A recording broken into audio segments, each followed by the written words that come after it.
All right, let's get right into it. We're talking about the incredible story of a man who, and I mean this literally, electrified our entire planet. I mean, just look around you.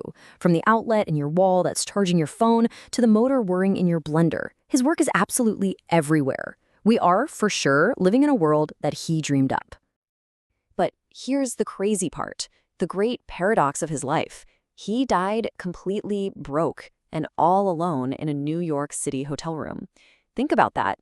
The man who gave the world all this ended up with practically nothing.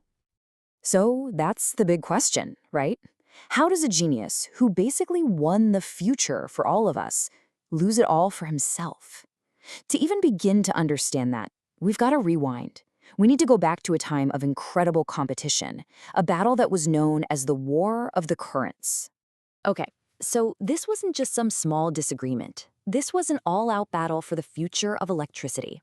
You had two titans, two technological giants, going head-to-head. And the winner? Well, the winner was going to decide how power would get to every single home, every factory, for the next 100 years.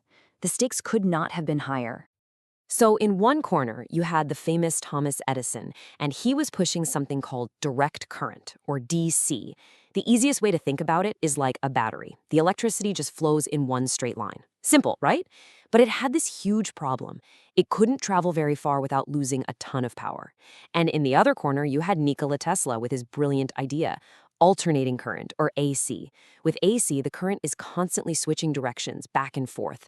Now, that might sound weird, but it was genius, because it meant you could crank up the voltage and send it for miles and miles with almost no energy loss. It was just a way better system. But here's the thing. Having a better current isn't enough. You need something to use that current.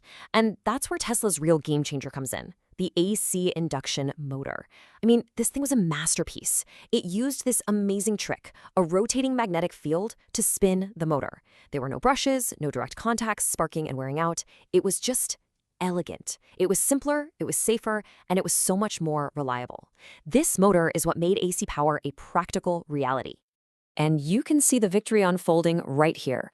First, in 1888, he teams up with George Westinghouse, a powerhouse industrialist who totally got what Tesla was doing. Then comes their big public debut, the 1893 Chicago World's Fair. They lit up the whole thing, completely dazzling everyone and making Edison's system look old-fashioned. But the final, undisputed knockout punch? That was Niagara Falls in 1895. Using Tesla's AC system to harness the power of that massive waterfall and send it to cities far away, well, that proved it. It proved to the entire world that AC was the future. The war was officially over. But here's what's so amazing about Tesla. For him, winning the War of the Currents, that was just the warm-up act. He had a vision that was so much bigger, so much more wild than just stringing up a few more wires. Yeah, he literally believed he could free the world from what he called the tyranny of cables. Just think about that. He imagined a world where electricity wasn't confined to a wire. It could be broadcast through the air itself, like radio waves, and be available to absolutely anyone anywhere on the planet. So how would this even work? Well, his idea was built on a principle we now call resonant inductive coupling. Here's a simple way to picture it. Imagine you have two tuning forks that are perfectly matched. If you hit one and make it vibrate, the other one, even from across the room, will start vibrating too, right? Tesla thought, I can do that with electricity. He wanted to create a transmitter that would fill the air with energy at a specific frequency, and a receiver, tuned to that exact same frequency, could just pluck that energy right out of the air. And this incredible vision led to his most ambitious project ever, the Wardenclyffe Tower. We're not just talking about sending a few text messages here. His plan was to use the Earth itself as a giant conductor, pumping electrical energy into the atmosphere that anyone, anywhere, with a simple little receiver could tap into. It was nothing less than a plan for a global wireless system, providing free energy for everyone. This was the absolute peak of his ambition. And tragically, it was also the beginning of his fall. So in 1901, things were looking amazing. He actually secured a huge investment, $150,000, which is like over $5 million today, from one of the most powerful people on the planet, the financier J.P. Morgan. The dream was actually happening. The tower was being built. But then, just as things are getting started, a rival pops up. Guglielmo Marconi. And in December of that same year, Marconi manages to send a simple wireless signal, just the letter S in Morse code, all the way across the Atlantic Ocean. Now, compared to Tesla's vision of free global power, this was, a pretty small-scale trick. But it was a real, tangible result, and it absolutely captured the imagination of Wall Street. And how much more funding did JP Morgan give Tesla after that? A big, fat zero.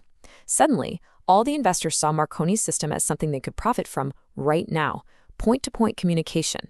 Tesla's grand vision of free energy for the world, well, you can't exactly put a meter on that, can you? The money just dried up. And with no money, the project just collapsed. By 1905, it was over. The massive tower, his monument to a wireless future, just stood there, unfinished. It was literally the skeleton of a dream. And the financial fallout was devastating. He ended up running up a $20,000 debt at the super fancy Waldorf Astoria Hotel. To pay it off, he had to sign away the deed to his beloved, now useless Wardenclyffe Tower. His financial ruin wasn't just looming anymore, it was total. So let's talk about his final years, because it's a story of how this unbelievable mind just faded into obscurity, even while the legacy he built was taking over the world around him. And, the struggle wasn't new to him. This quote here is from a time before he even got the big backing for his AC motor. Can you believe it? The man who was redesigning the planet's power system was literally digging ditches for $2 a day just to eat. He said his own brilliant education felt like a mockery. That kind of financial instability, it just haunted him forever. In his later years, he really became a recluse. He'd live in these New York hotels, often leaving a trail of unpaid bills. He became this eccentric figure, famous in the city more for feeding pigeons in the park than for, inventing the modern world. It got so bad that George Westinghouse's company started paying his rent, calling it a consulting fee just to avoid the massive embarrassment of having their star inventor living in total poverty.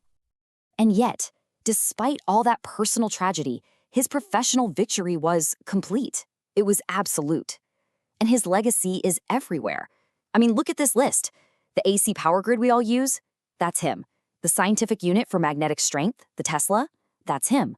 The foundational tech for radio, for remote controls, for the very motors that power today's electric cars, all him. In the end, he lost his own fortune, but man, did he win the future for the rest of us. And that's what I want to leave you with, this final thought.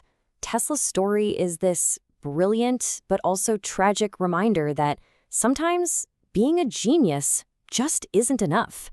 It really makes you wonder, doesn't it? How many other world-changing ideas have been lost to history, not because they were bad ideas, but just because the world or the market wasn't quite ready for them yet?